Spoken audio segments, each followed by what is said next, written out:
Apakah saudara bisa menyampaikan mikrofon kepada saudara terdakwa? Bisa, Mas Hakim. Silakan. Kalau sedang beribadah, ditunggu sampai selesai. Mohon izin Mas Hakim yang mulia, terdakwa tidak mau menjawab pertanyaan Mas Hakim yang mulia. Mengangkat tangannya, memohon kepada Rabb-Nya. Ya Allah, berilah hukuman kepada orang-orang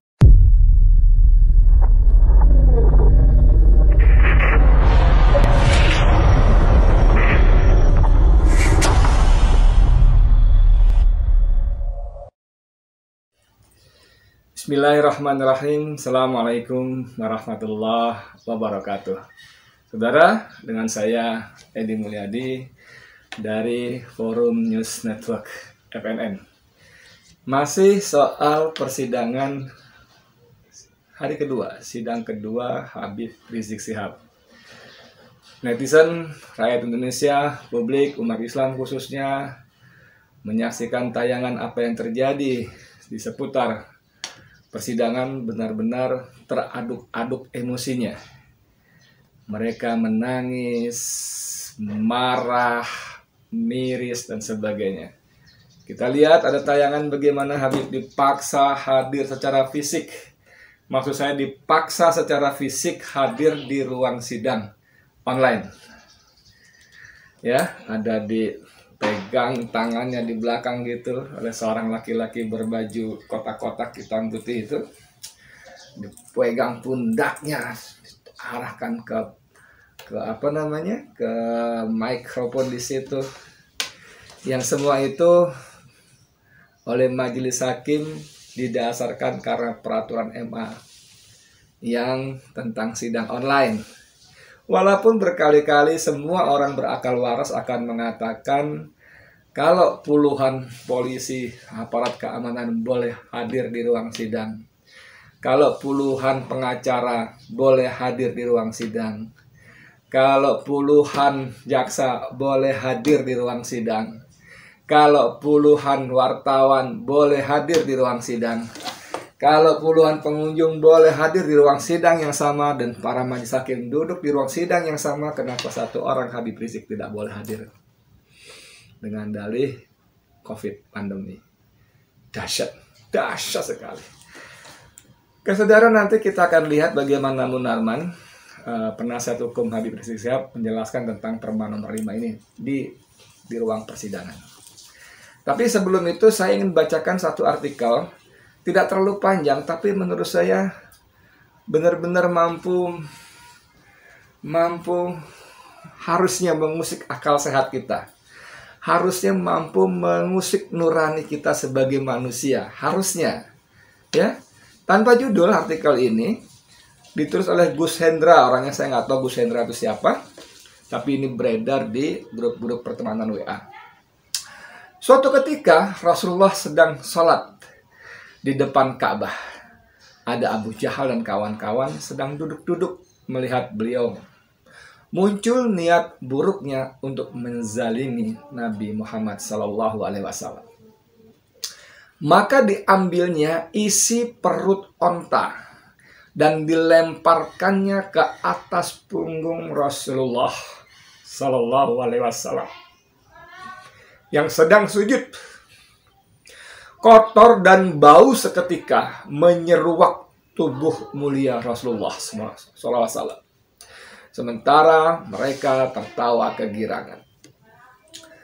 Beliau SAW tetap bersujud dengan kotoran di atas punggungnya.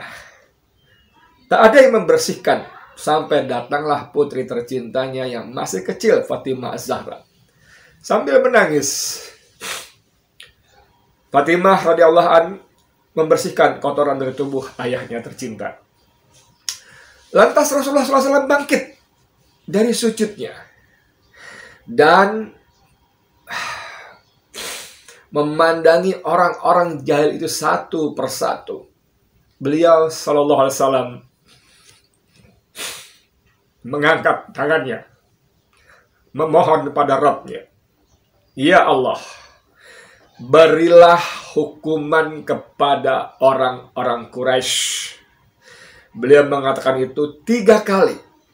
Hingga orang-orang Quraisy ketakutan karena mereka berkeyakinan bahwa doa di tempat itu mustajab, dikabulkan. Setelah itu Rasulullah menyebut nama. Ya Allah, berilah hukuman kepada Abu Jahal. Berilah hukuman kepada Utbah bin Rabi'ah, Syibah bin Rabi'ah, Al-Walid bin Utbah, Umayyah bin Khalaf, dan Uqbah bin Abu Mu'aid. Beliau menyebut nama yang ke-7, tetapi tidak ingat namanya.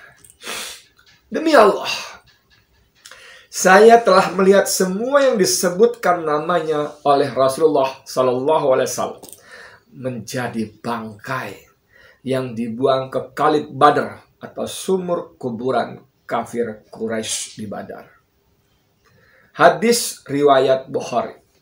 Jadi kisah ini bersumber dari hadis riwayat Bukhari. Duhai suci Rasulullah SAW, pandanglah mereka yang menzalimimu dan sebutlah mereka dalam doamu.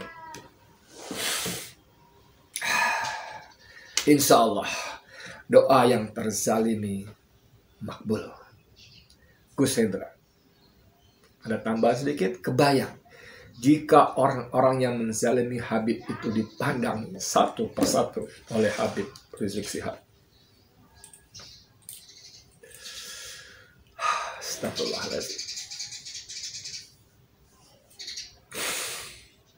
Anda boleh tidak setuju, boleh meragukan, boleh menolak bahwa Habib Rizik Syihab adalah cucu Rasulullah SAW. Namun organisasi Rabitah Alawiyah di sini, di Indonesia, organisasi yang antara lain tugas utamanya menelusuri jejak darah Rasulullah ke atas, ke bawah. Jadi kalau tiba-tiba ada Edi Mulyadi apa gitu, lalu Edi Mulyadi mengaku Habib, maka maka organisasinya akan menelusuri betul nggak Edi Mulyadi itu Habib, anak cucu Rasulullah. Mereka punya catatan lengkap, bin Anu, bin Anu, bin Anu, bin Anu, bin Anu, bin Anu, bin Anu, binti Ibnu Fatimah Zahra, binti bin Rasulullah SAW. Ada nyambung semua sanadnya. Kalau Edi Mulyadi tiba-tiba mengaku saya Habib, cucu Rasulullah, maka akan ketahuan palsu atau tidaknya. Dan organisasi ini sudah mendeklar bahwa Habib Rizik Syihab adalah cucu Rasulullah. Berkaca dari hadis ini, saudara, Anda bisa bayangkan nggak?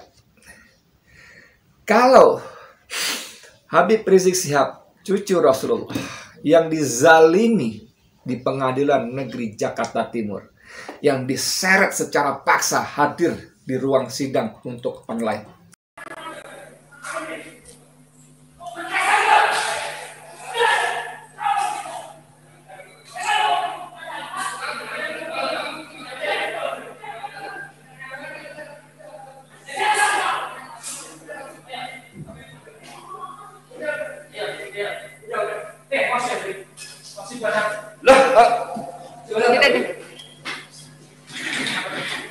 Sobat Allah, sobat Allah. Baik, ya sudah ada terdakwa ya. Ya. Tak, saya didorong, saya tidak mau hadir. Ya. Baik. Sampaikan ke majelis hakim, saya tidak ridho dunia akhirat. Ya. Dipaksa, didorong, dihinakan. Ya. Makasih. Silakan duduk dulu, saya jelaskan Habib. Sini. Silakan duduk dulu, saya ingin jelaskan Habib. Ya, kami dari majelis hakim. Silakan duduk dulu, saya jelaskan. Sidang pengadilan negeri Jakarta Timur. Ya.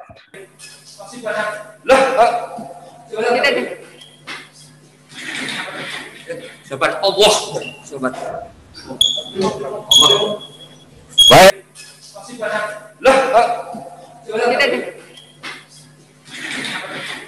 Sobat kepada Allah, sobat. Baik. Yang dari awal sidang pertama tidak bersedia, menyatakan dengan sangat verbal, dengan letterleks, dengan lugas, saya tidak akan hadir di sidang online.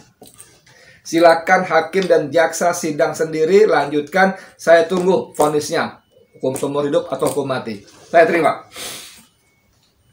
Tapi sidang kedua kemarin benar-benar dizalimi. Bahkan ada tayangan juga kan, ketika beliau sujud pun majelis hakim memerintahkan jaksa di ruangan Habib Rizik untuk menyodorkan mic.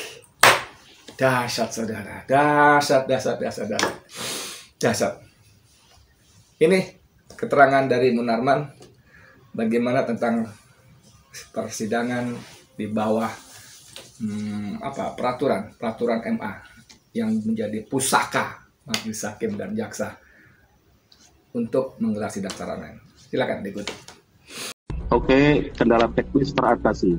Tapi dasar hukum dari persidangan ini hanya berdasarkan SEMA. Di Amerika, Perma. Iya, di Amerika itu undang-undangnya dulu diubah majelis hakim. Iya. Tidak bisa undang-undang diubah-ubah dengan aturan di bawahnya. Itu pertama. Syarat sidang offline online itu di seluruh dunia terjadi. Kami paham, kami ini mengerti hukum, kami punya wawasan tentang itu. Kita kan semua bukan orang bodoh. Iya. Tetapi undang-undang harus diubah dengan undang-undang, bukan dengan undang-undang peraturan di bawahnya. Tidak bisa majelis hakim menyarankan uji di Mahkamah Agung. Mahkamah Agung yang mengeluarkan diuji Mahkamah Agung. Itu kan namanya kekonyolan. Itu pertama. Yang kedua, di Amerika itu ada syarat-syarat lain. Syarat utamanya untuk bisa dilakukan sidang online adalah persetujuan dari terdakwa. Terdakwa sudah menyampaikan tidak setuju. Kalau ini dipaksakan juga mulai dari awal, kita ini melanggar prinsip negara hukum. Kita ini orang hukum. Untuk apa kita berjubah hukum ini kalau kita langgar hukumnya? Jadi kita tegakkan saja undang-undang. Karena itu kewenangannya ada di majelis hakim. Kalau majelis hakim pun tidak menegakkan undang-undang, bagaimana keadilan bagi terdakwa untuk kita dapatkan pada kesempatan-kesempatan di persidangan kemudian?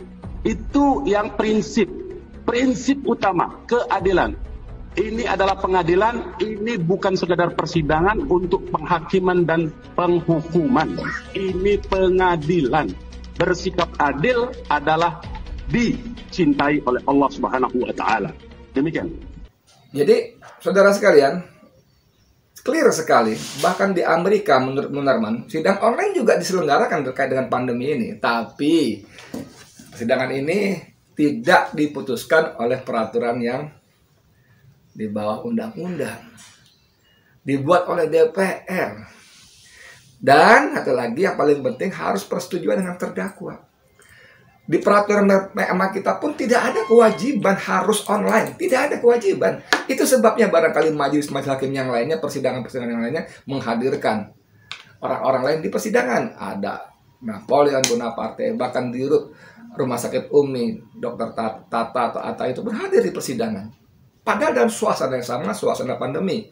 Bahkan Dr. Tata itu tidak dalam kondisi ditahan, bisa kemana aja. Habib Rizik ditahan di rutan Barreskrim, bisa dengan gampang dihadirkan. Dan semua kerusuhan, semua kegaduhan ini bisa tuntas kalau saja majelis hakim menyatakan sidang secara offline. Tidak ada keriuhan, tidak ada kegaduhan. Apa yang menyebabkan majelis hakim, siapa namanya, Nyompa ya, ketua hakimnya Nyompa tidak kunjung juga menyatakan bahwa sidang ini bisa secara offline. Ngeri saudara sekalian. Saya mencoba membayangkan kembali ke soal hadis tadi. Jika Habib Rizik Syihab menengadahkan tangannya, memandang satu-satu wajah ketua majelis hakim, anggota hakim-hakim yang lainnya,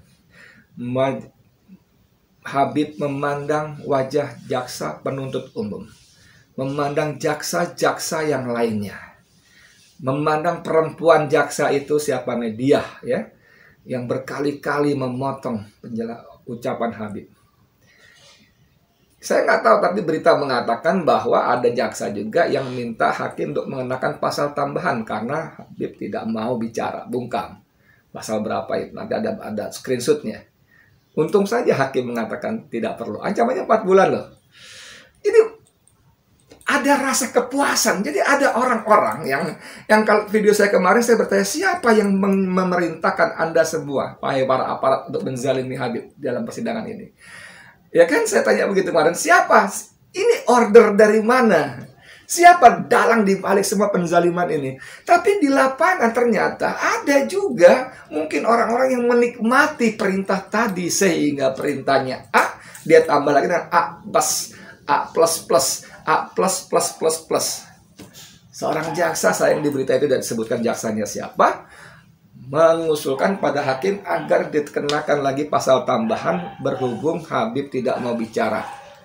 4 bulan, nanti ada beritanya. Dahsyat, saudara. Dahsyat. Habib. Banyak orang melakukan pelanggaran protokol kesehatan di musim pandemi ini. Banyak. Jokowi di Memere, Bobi di Medan dalam kampanyenya, Gibran di Solo dalam kampanyenya. Bawaslu sudah menegur, sudah mengakui mereka juga ada kesalahan, kekeliruan. Nggak ada satupun juga. Barongsai di Pemda Kapuk juga tidak ada yang diseret ke pengadilan, tidak ada ditahan, tidak ada dizalimi sedemikian rupa, tidak ada dipaksa untuk hadir dalam sidang online, tidak ada yang dicengkram bahunya dibawa ke situ. Saya nggak tahu agama kalian apa, saya nggak tahu agama kalian apa. Tapi kalau kalian sebagai Muslim, kalau saya kira mungkin majelis hakim juga Muslim, nyumpah itu dari mana ya, dari Sulawesi atau apa gitu. Jaksa perempuan juga jelas-jelas berjilbab pasti Muslim. Harusnya Allah Akbar. Kalian tidak berimprovisasi saja, sudah begitu zalim perintahnya. Saya tidak bisa menyebut siapa yang memberi perintah, tapi saya menjadi hampir pasti bahwa ini semua adalah ada konduktornya. Ada perintah kepada polisi yang menghalangi pengacara hadir dalam ruang sidang, ada perintah kepada jaksa yang seperti itu, ada perintah kepada hakim yang seperti itu. Ada perintah. Kalian tidak perlu berimprovisasi, itu perintah sudah zalim, saudara. Bayangkan sekali lagi, saya ingin ulang kalimat ini secara pendek saja. Dohai cucu Rasulullah, pandangilah mereka yang menzalimimu, dan sebutlah mereka dalam doamu. Wahai Rasulullah, cucu Rasulullah, pandangilah mereka yang menzalimimu dan sebutlah mereka dalam doamu. Ngeri. Nauzubillah. Sekian dari saya Edi Mulyadi untuk FNN. Assalamualaikum warahmatullahi wabarakatuh.